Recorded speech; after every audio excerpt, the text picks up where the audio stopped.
Hello everyone, welcome back to my channel Teddy Nature Lover. आज मैं आप लोगों के साथ एक न्यू वांगशन एफएफ ओमेगा वर्सेस शेयर करने वाली हूँ। गाइस, आप लोग प्लीज़ मुझे सपोर्ट कीजिएगा और ये एफएफ आपको कैसा लगता है ये भी मुझे कमेंट करके ज़रूर बताइएगा। इसको मैंने खुद लिखा है, ये कहीं पर भी मैंने कहीं से भी नहीं पढ़ा है, ये मेरी इमेजिनेशन है गाइस। इसमें वीइंग एक ओमेगा है और वांगजी एक अल्फ़ा है। वांगजी ऑर्फन है, उसको लैन क्रैन गोद लेते हैं एंड उसके जो लैंसी चैन हैं वो उसको लैन क्रैन के पास ही मिलते हैं। लैंसी चैन को भी लैन क्रैन ने कहीं से गोद लिया है ऑर्फन से, वो दोनों ही ऑर्फन थे। एंड ऐसे ही वीइंग भी इसमें ऑर्फन है, लेकिन जियान याली और जियांग चैंग ये उसको कॉलेज में मिलते हैं और उसके बहुत अच्छे फ्रेंड्स बन जाते हैं, एकदम सिबलिंग्स की तरह रहते हैं ये। आज की स्टोरी हम स्टार्ट करते हैं। स्टोरी के स्टार्ट में हमें दिखाया जाता है, एक ऑर्फेनेज दिखाया जाता है जिसके बाहर एक बहुत ही हैंडसम सा लड़का खड़ा हुआ है और वो कुछ सोच रहा है और वो अपने साथ वाले लड़के के साइड पे देखता है। वो दोनों ही बहुत ज़्यादा हैंडसम हैं और वो एक दूसरे की तरफ देखते हैं और देखने के बाद जो साथ में खड़ा लड़का है ना, उससे वो हैंडसम लड़का कहता है गा क्या हम सही कर रहे हैं। तब वो जो लड़का खड़ा है ना, उसका नाम लैंसी चैन है, वो कहता है कि वांगजी तुम सही कर रहे हो और मैं तुम्हारे साथ हूँ, तुम जो भी फैसला लोगे मैं उसमें तुम्हारे साथ हूँ। अब इसके बाद थोड़ी देर बाद का हमें सीन दिखाया जाता है। वांगजी एंड लैंसी चैन इन दोनों ने ही दो बच्चों को एडॉप्ट किया है, गोद लिया है उस ऑर्फेनेज से। और उन दोनों बच्चों में एक का नाम सिजवी है एंड दूसरे का नाम आयुएन है और वो दोनों ही बच्चे अभी सिर्फ 4 साल के हैं। उन दोनों को ये दोनों गोद लेते हैं वांगजी। एक्चुअली रियल में सच बताऊं तो इसमें वांगजी ने गोद लिया है इन दोनों को, लैंसी चैन ने नहीं, लेकिन लैंसी चैन उसका साथ देने के लिए आए हैं। सारा पेपर वर्क कंप्लीट करता है वांगजी और फिर उन दोनों बच्चों को बहुत ही प्यार से बात करने के लिए जाता है और उनसे कहता है कि हाय, मेरा नाम लैन वांगजी है और आज से आप दोनों मेरे साथ रहोगे। तब सिजवी जो कि बहुत ही ज़्यादा शांत है, बहुत ही ज़्यादा शांत स्वभाव का है, वो चुलबुला है, वो शैतानियों में साथ देता है अपने भाई के, लेकिन वो हर समय इतना ज़्यादा शरारत नहीं करता है। वो इस समय शांत था, वो समझना चाहता था वांगजी कि वांगजी सच में उसकी केयर करेगा या नहीं। लेकिन सिजवी कुछ कहता उससे पहले ही आयुएन कहता है कि हमें पहले भी एक फैमिली ने अडॉप्ट किया था, बट वो अच्छे नहीं थे, उन्होंने हमें मारा था, आप भी हमें मारोगे। उन्होंने हमें अंधेरे कमरे में बंद कर दिया था और 2 दिन तक खाना भी नहीं दिया था। वांगजी जब इस बात को सुनता है तो उसकी आंखों में आंसू आ गए थे और फेस पर गुस्सा कि कोई ऐसा कैसे कर सकता है। तब वो बहुत ही पोलाइटली स्माइल करते हुए कहता है कि मैं ऐसा कुछ भी नहीं करूँगा, ठीक है, मैं प्रॉमिस करता हूँ आप दोनों से, मैं आप दोनों के साथ ऐसा कुछ भी नहीं करूँगा, मैं आप दोनों को बहुत प्यार करूँगा, आप मेरे साथ रहोगे। तब वो दोनों कहते हैं आप पक्का हमें नहीं मारोगे ना। तब वांगजी के पीछे लैंसी चैन खड़े हुए तो वो कहते हैं कि नहीं, हम बच्चों को नहीं मारते हैं, हम किसी को भी नहीं मारते हैं, अब आप दोनों हमारे साथ चलोगे। इसके बाद सिजवी और आयुएन एक दूसरे की तरफ देखते हैं और वो दौड़ कर जाते हैं और दौड़ के जाके 2 रैबिट्स उठाकर लेकर आए थे और वो कहते हैं वांगजी से कि क्या हम इन्हें भी अपने साथ लेकर चले, ये हमारी फ्रेंड हैं। तभी उस ऑर्फेनेज की ओनर आ जाती हैं और वो आकर के कहती हैं कि आयुएन, सिजवी तुम इन्हें नहीं लेकर जा सकते हो, मिस्टर लैन के घर में पेट अलाउ नहीं है। इस बात को सुनकर आयुएन और सिजवी का फेस एकदम उदास हो गया था। तभी लैंसी चैन और वांगजी एक साथ कहते हैं कि नहीं, हम इनकी खुशी के लिए पेट्स अलाउ कर सकते हैं एंड ये बनीस बहुत क्यूट हैं। ऐसा कह के वांगजी उन बनीस की साइड अपना हाथ लेकर जाता है। जैसे ही वो अपने हाथ को उस साइड लेकर गया तो वो बनीस जो कि आयुएन और सेजवी के हाथों में थे वो तुरंत वांग जी के ऊपर आ जाते हैं, उसके हाथ पर आ जाते हैं। आयुएन और सेजवी जब ये देखते हैं तो वो उनका ना डर ख़त्म हो जाता है, फिर वो ना स्माइल करने लग जाते हैं और स्माइल करते हुए वो वांग जी को हक कर लेते हैं। वांग जी इस चीज़ को देखकर बहुत ज़्यादा हैप्पी होता है कि हाँ ये दोनों बच्चे उस पर ट्रस्ट करते हैं। एंड इसके बाद सीन शिफ्ट होता है, वांग जी उन दोनों बच्चों को अपने अपार्टमेंट में लेकर आता है और लेकर आने के बाद वो अपने भाई लेंसिचन जो उसके साथ आए हुए थे अपने भाई से कहता है, गा क्या हम केयर कर पाएंगे ना इनकी। तब लेंसिचन अपना सिर को हाँ में हिलाते हैं और कहते हैं कि वांग जी तुमसे ज़्यादा अच्छी केयर कोई कर भी नहीं सकता है इनकी। तुम जानते हो ना बच्चों को कैसे रखते हैं, मुझे पूरा विश्वास है तुम्हारे ऊपर कि तुम इन्हें बिल्कुल भी नुकसान नहीं पहुंचाओगे। तो वांग जी अपना हाँ में सिर हिलाता है और चारों के लिए डिनर बनाने के लिए चला जाता है। बिकॉज इनको लेकर आने में इतना सारा पेपर वर्क था कि मॉर्निंग से इवनिंग हो गई थी। इवनिंग में आते टाइम इन लोगों ने रास्ते में थोड़े बहुत फूड खाए थे, लेकिन अब डिनर का टाइम हो गया है तो डिनर टाइम पे तो डिनर करना ही ज़्यादा अच्छा रहेगा ना। आज पहली मीटिंग है तो वांग जी कुछ अच्छा सा बनाने की कोशिश कर रहा था और वो पूरा डिनर खुद अपने हाथों से प्रिपेयर करता है।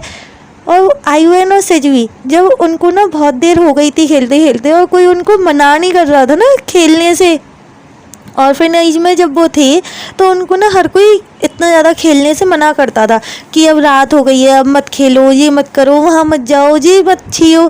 तो ऐसे ना कोई टोक नहीं रहा था। वो पूरे घर में इधर से उधर भाग रहे थे, इधर से उधर गिर रहे थे, वो हर चीज़ को हाथ लगा रहे थे, लेकिन उनको ना कोई भी कुछ भी नहीं कह रहा था। इस बात से आयुएन और सेजवी को थोड़ा अजीब लगता है और वो देखते हैं सोफ़ा पर लेंसिचन बैठे हुए हैं।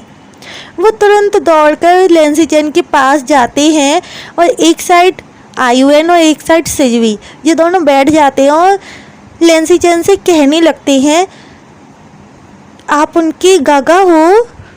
तब लेंसिचन अपना हाँ में सिर हिलाते हैं और कहते हैं कि हाँ मैं उसका बड़ा भाई हूँ। तब आयुएन फिर से पूछता है, वो कहाँ हैं, वो क्या कर रहे हैं, वो कहाँ पर चले गए हैं। तब लेंसिचन कहता है कि वो तुम्हारे लिए डिनर प्रिपेयर करने गया है एंड आज से तुम उसे फादर बुलाओ। जी क्या कह रहे हो तुम कि वो कहाँ है, क्या कर रहा है, क्या नहीं, ऐसे नहीं, क्या बोलना है, पापा पापा बोलो उन्हें। तब आयुएन कहता है, नहीं मैं नहीं बोलूँगा, और ऐसा कह के वो चला जाता है। लेंसिचन सेजवी की साइड देखते कि शायद सेजवी बोले, बट सेजवी भी ऐसा नहीं बोलता है और वो भी वहाँ से चला जाता है। दोनों जाके फिर से अपने रैबिट्स के साथ खेलने लग गए थे। डिनर प्रिपेयर होने के बाद वांग जी डिनर को टेबल पर लगा देता है और उन दोनों को कहता है कि चलो अब हाथ धो लो, तुम्हें खाना भी तो खाना है ना, डिनर नहीं करना आप दोनों को। वो ऐसा कह के उन दोनों के हाथ को वॉश करवाता है, हैंड्स को, और उन दोनों को डिनर कराता है। सेजवी और आयुएन उनको डिनर बहुत अच्छा लगा था, बहुत ज़्यादा टेस्टी था।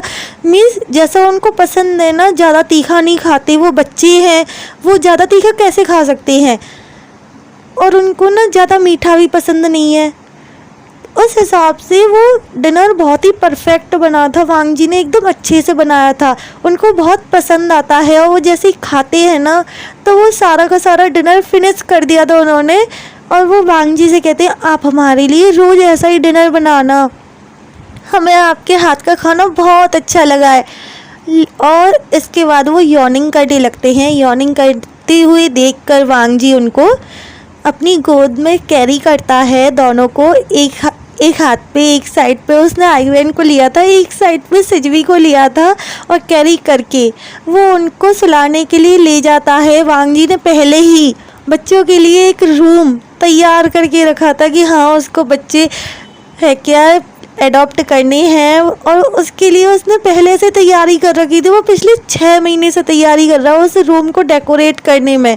यॉर्निंग कर रहे थे वो दोनों जैसे ही वांग जी के इतने ज़्यादा वार्म हैंड्स में जाते हैं वो सो जाते हैं लिटरली। और वो जब तक रूम में पहुंचे तब तक वो सो चुके थे। लेन सिचेन भी वांग जी के साथ जाते हैं और वो डोर को ओपन करते हैं और कहते हैं कि मैं डोर ओपन कर देता हूँ वांग जी तुम्हारे लिए। वो डोर को ओपन कर देते हैं। वांग जी ले जाके उन दोनों को बेड पर सुला देता है और लिटरली वो बेड उन दोनों के लिए बहुत ज़्यादा बड़ा था। वो दोनों इतने छोटे छोटे से और उनके लिए इतना लार्ज बेड वांग जी ने रखा हुआ था उस रूम में। वो दोनों सो चुके थे, इस वजह से वो रूम को देख नहीं पाए, लेकिन वांग जी ने रूम को बहुत अच्छे से डेकोरेट कर रखा था, जैसे एक छोटे बच्चे को होना चाहिए ना कि हाँ दीवारों पे कार्टून है, कार्टून्स की पिक्चर्स हैं, एक ड्रॉर पूरा का पूरा खिलौनों से भरा हुआ है, एक साइड पे टीवी है और छत जो रूफ होती है उसमें भी कार्टून्स हैं, फ्लावर्स हैं, फेरीज हैं, ये सारे ना उसने स्टिकर वगैरह सब कुछ लगा रखे थे, सजा रखा था इतना सुंदर तरीके से। स्टोरीज़ की बुक्स हैं बुक सेल्स में, बहुत ही अच्छा लग रहा था वो रूम। बट आयुन और सेजवी सो चुके थे। अब हमें नेक्स्ट डे मॉर्निंग का सीन दिखाया जाता है।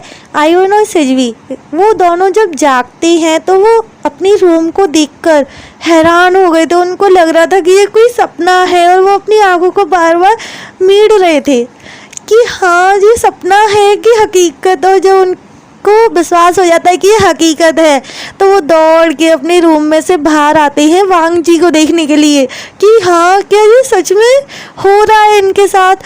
और वो तुरंत जैसे ही वांग जी को देखते हैं, वांग जी ब्रेकफास्ट बनाकर टेबल पर रख रहा था और आयुन और सेजवी को उठाने के लिए जाने ही वाला था, लेकिन तभी वो देखता है कि सामने से आयुन और सेजवी दौड़ कर आते हैं और उसके ऊपर चढ़ जाते हैं एकदम। वो थोड़ा सा झुक गया था वांग जी और उसने दोनों को गोदी में उठा लिया था।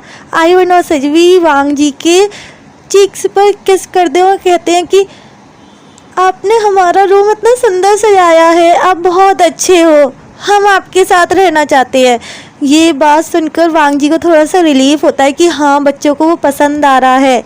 अब हमें दूसरी साइड एक सीन दिखाया जाता है। एक लड़का बहुत ही ज़्यादा परेशान होता है, वो भटक रहा होता है, सड़क पे चल रहा होता है और वो अभी अभी एक कंपनी में से इंटरव्यू देकर आया है, लेकिन उस कंपनी में उसको रिजेक्ट कर दिया और वो उस कंपनी को भला बुरा कह रहा है कि ये कितनी गंदी कितनी घटिया कंपनी है, और मैं चाहता तो इसे कितनी ऊंचाई पे लेकर जा सकता था। और वो और कोई नहीं गाइस, वो हमारा वीइंग है और वो एक ओमेगा है। उसके ओमेगा होने की वजह से उसको कोई भी जॉब नहीं दे रहा है, बिकॉज सबको ऐसा लगता है कि ओमेगाज ज़्यादा हार्ड वर्क नहीं कर सकते हैं, इस वजह से कोई भी उसको जॉब नहीं दे रहा होता है। और उसको जॉब की इस समय बहुत ज़्यादा ज़रूरत है। उसकी पढ़ाई कंप्लीट हो चुकी है और फिर वाले उस पर और खर्चा नहीं कर सकते। उसने पार्ट टाइम जॉब करता है, वो एक कैफ़े में पार्ट टाइम जॉब करता है, बट उसको अब एक प्रॉपर जॉब की ज़रूरत है। उसको एक प्रॉपर जॉब चाहिए जिससे कि वो अपना खर्चा चला सके। वो अब ऑर्फेनेज में नहीं रह सकता, ऑर्फेनेज से मना हो गया है। उसकी ऑर्फेनेज की जितनी भी पढ़ाई थी, उसने जो भी कुछ करना था उसको पढ़ाई का, वो कर चुका है। वो अपने पार्ट टाइम वाली जॉब की जगह पर पहुंच जाता है एक कैफ़े में, और जैसे ही वो उस कैफ़े में पहुंचता है तो उस कैफ़े की ओनर आकर के कहती है कि वी वू जियान, तुम्हें पता है ना तुम्हारी ड्यूटी इवनिंग में है। लेकिन वीइंग का जैसे ही वो फेस देखती है उतरा हुआ, तो वो कहती है क्या हुआ, क्या तुम आज फिर से इंटरव्यू देने गई थी, क्या तुम्हें फिर से रिजेक्ट कर दिया गया है। तब वीइंग कुछ कहता नहीं है, बस अपना सिर हाँ में हिलाता है। तब वो लेडीज कहती है, लड़की, कि कोई बात नहीं, मैं तुम्हारे लिए एक हॉट कॉफ़ी बना कर लाती हूँ, तुम्हें उसे पीकर ना एकदम मज़ा आ जाएगा और तुम्हारा मूड भी सही हो जाएगा। वो लड़की वहाँ से जाती है गर्ल, और एक बढ़िया सी कॉफ़ी बना करके लेके आती है थोड़ी देर बाद, और वो वीइंग को देती है। एक कप वो वीइंग को देती है और 2 कप एक्स्ट्रा लाई थी, वो एक उसका था और एक उसके भाई का। तब वीइंग पूछता है, सिजे क्या जियांग चेंग आने वाला है। तब हमें पता चलता है कि ये लड़की और कोई नहीं, जियान यानली हैं, जिनका ये कैफ़े है। इन्होंने पढ़ाई कंप्लीट होने के बाद इनको ये जिससे प्यार करती हैं उससे इनकी फैमिली शादी नहीं करवा सकती। वो बहुत ज़्यादा रिच हैं और उनके फैमिली वाले एग्री नहीं हो रहे हैं, इस वजह से इन्होंने शादी ना करने का फ़ैसला लिया था। और ये कैफ़े ओपन किया था। और जब इन्होंने ये कैफ़े ओपन किया तो अपने भाइयों को ही जॉब पे रख लिया, बिकॉज़ वो जॉब लेस थे और इनकी अच्छी खासी इनकम भी हो रही है इनके भाइयों की वजह से, बिकॉज़ इनके भाई ओमेगा होने के साथ साथ बहुत ज़्यादा क्यूट हैं, बहुत ज़्यादा सुंदर हैं। उस वजह से पूरे दिन जितना टाइम इनके भाई इनके कैफ़े में रहते हैं उतने टाइम इतने सारे अल्फाज आते हैं। बट इन्होंने साफ साफ कह रखा है कि ओमेगास को अगर आप हाथ लगाओगे तो मैं आपकी कंप्लेंट कर दूँगी और फिर आपको पुलिस ऑफिसर्स हैंडल करेंगे। इस वजह से कोई भी अल्फ़ा हिम्मत नहीं करता था हाथ लगाने की उन ओमेगास को, लेकिन देखने के लिए सारे के सारे अल्फ़ाज पूरा दिन वहाँ पे कम से कम 3-4 बार कॉफ़ी पीने के लिए आते थे। एक अल्फ़ा कम से कम 3 से 4 कॉफ़ी पीता था। इस वजह से जियान यानली की शॉप बहुत ज़्यादा अच्छी चल रही थी। थोड़ी देर बाद ही वहाँ पर जियांग चैंग आ जाता है और जियांग चैंग जियान यानली और वीइंग को वहाँ पे देख के वो थोड़ा सा सरप्राइज्ड था। फिर उसको याद आता है कि ये ज़रूर आज उदास है और वो आके कहता है क्या हुआ, क्या तुम्हें आज फिर से रिजेक्ट कर दिया गया? तुम जाते ही क्यों हो ऐसी घटिया जगहों पर? तुम फुल टाइम जॉब यहीं पर क्यों नहीं कर लेते? तुम्हें पता है ना तुम्हारी वजह से कितने कस्टमर्स आते हैं हमारे इस कैफ़े में। तब वीइंग कहता है कि नहीं, आप लोग मेरा कब तक साथ दोगे? गाइस, इसमें वीइंग एक ऑर्फिन है, मैंने आपको पहले ही बताया था। वीइंग कहता है कि आप लोग मेरा कब तक साथ दोगे? आपको पता है ना कि मेरा इस दुनिया में कोई नहीं है। इस बात को सुनकर जियांग चैंग और जियान यानली इनको गुस्सा आ गया था। जियान यानली वैसे गुस्सा नहीं करती, लेकिन वो जब भी ये सुनती है ना कि वीइंग इनको अपनी सिस्टर बस ऐसे ही कह देता है, मानता नहीं है दिल से, तब उनको बहुत ज़्यादा गुस्सा आता है। वो वहाँ से उठकर खड़ी होती हैं और जाने लगती हैं। तभी वीइंग उनका हाथ पकड़ता है और कहता है प्लीज़ सेजे, मैं इससे नाराज़ मत होइए, प्लीज़, आई एम सॉरी सेजे, मुझे ऐसा नहीं कहना चाहिए था। और जियांग चैंग, उसका फेस तो रेड हो गया था गुस्से से और वो घूर कर देख रहा था वीइंग की तरफ। तभी वीइंग कहता है आई एम सॉरी, मुझे ऐसा नहीं कहना चाहिए था, लेकिन मैडम यू मुझे पसंद नहीं करती हैं, आप जानते हो ना। तभी जियांग चैंग और जियान यानली कहते हैं लेकिन तुम हमारे भाई हो, एक साथ कहा था उन दोनों ने। तब वीइंग कहता है आई एम सॉरी, मैं आगे से कभी ऐसा नहीं कहूँगा, प्लीज़ मुझे माफ़ कर दीजिए। तब जियान यानली कहती है हम एक फैमिली हैं और हमें मिलकर रहना है। वीइंग, मैं तुमसे कह रही हूँ तुम्हें फुल टाइम जॉब करनी है ना, तो मेरे कैफ़े में कर लो। इतना कह के वो चुप हो गई थी और उनके फेस पे ना गुस्सा साफ साफ दिख रहा था वीइंग को। तब वीइंग कहता है कि ठीक है सेजे, अगर मुझे 1 महीने तक और जॉब नहीं मिली तो मैं आपके कैफ़े में फुल टाइम जॉब कर लूँगा। ऐसा कह के वो अपनी कॉफ़ी पीने लगता है स्माइल करते हुए और कहता है कि सेजे आप बहुत अच्छी कॉफ़ी बनाते हो, आपको पता है ये ना वर्ल्ड की बेस्ट कॉफ़ी है। ऐसा कह के वो अपनी सेजे को स्माइल करते हुए देखता है और वीइंग की स्माइल इतनी ज़्यादा अच्छी होती है ना, इतनी ज़्यादा यूनिक है कि उसकी स्माइल को देख के दोनों मेल्ट हो जाते हैं। जियान यानली और जियांग चैंग ये दोनों मेल्ट हो गए थे।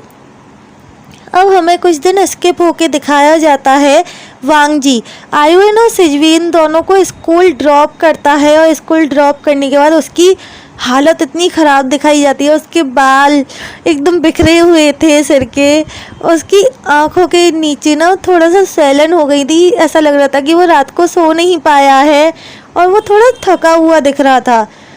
वो इसी हालत में अपने ऑफिस पहुंचता है जो कंपनी उसने अपने भाई के साथ मिलकर स्टार्ट की है लेंसी चैन के साथ।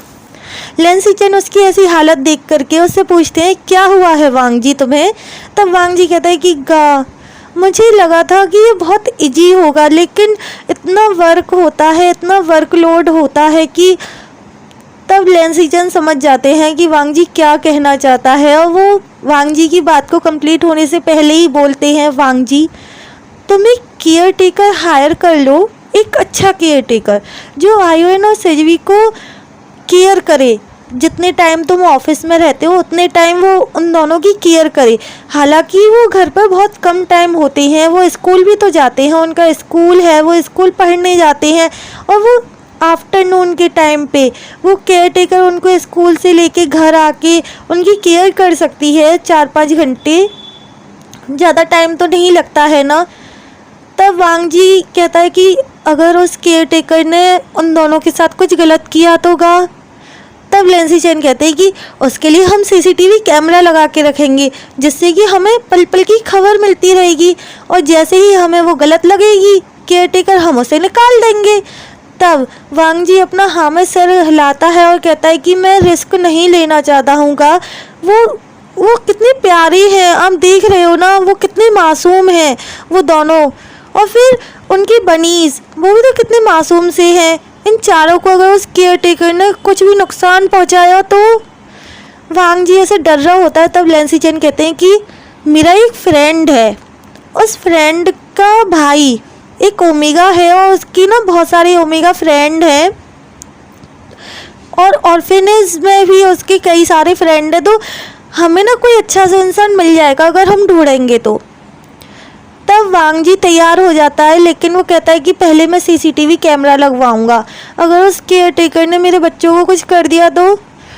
तब लैंसी चैन जैसे ही ये सुनते हैं ना कि हाँ मेरे बच्चे, उनके फेस पे एक हल्की सी स्माइल आ जाती है, और वो वांग जी से कहते हैं कि ठीक है, मैं एक केयर टेकर ढूंढता हूँ तुम्हारे बच्चों के लिए, ओके। और वो ऐसे टीज करते हुए वहाँ से चले जाते हैं, और तुरंत नी मिंजू, जो उनके बेस्ट फ्रेंड हैं, नी मिंजू, सॉन्ग लेन, इन दोनों के पास कॉल करते हैं और कहते हैं कि उनको एक केयर टेकर चाहिए जो बच्चों की केयर कर सके। सॉन्ग लेन और नी मिंजू दोनों का कॉन्फ्रेंस कॉल था। कॉन्फ्रेंस कॉल पर जब लैंसी चैन जी बोलते हैं तो सॉन्ग लेन और नी मिंजू एक साथ बोलते, तुम्हारी शादी कब हुई, बच्चे कब हुए, तुमने हमें बताया भी नहीं, और तुम्हारी वाइफ तुम्हें छोड़कर भी चली गई। लैंसी चैन, तुमने हमें बताना जरूरी नहीं समझा। तब लैंसी चैन कहते, चुप हो जाओ तुम दोनों, क्या बक रहे हो, मैं अभी तक मैंने शादी नहीं की है, मैं अनमैरिड हूँ। मेरे भाई ने, वांग जी ने 2 बच्चों को एडॉप्ट किया है, उनके लिए वांग जी ऑफिस आ जाता है। उसके बाद उन बच्चों को अकेले रहना पड़ता है थोड़ा बहुत टाइम घर पे, तो उस टाइम उनकी केयर करने के लिए केयर टेकर चाहिए, मात्र 3 या 4 घंटे के लिए, जो उनकी केयर कर सके। तब सॉन्गलैंड और नी मिंजू अपना हाँ में सिर हिलाते हुए कहते हैं फ़ोन पे कि ठीक है, हमें जैसे ही कोई केयर टेकर मिलेगी अच्छी सी, हम तुम्हें बताएंगे। हेलो एवरीवन, कैसे हो आप सभी? आप लोगों को मेरा आज का ये पार्ट कैसा लगा है, प्लीज़ मुझे बताइएगा, प्लीज़ प्लीज़ प्लीज़ बताइएगा मुझे कैसा लगा है आपको। एंड मेरे चैनल को सब्सक्राइब, वीडियो को लाइक शेयर कमेंट कर दीजिएगा। Tata bye bye, take care. Hello every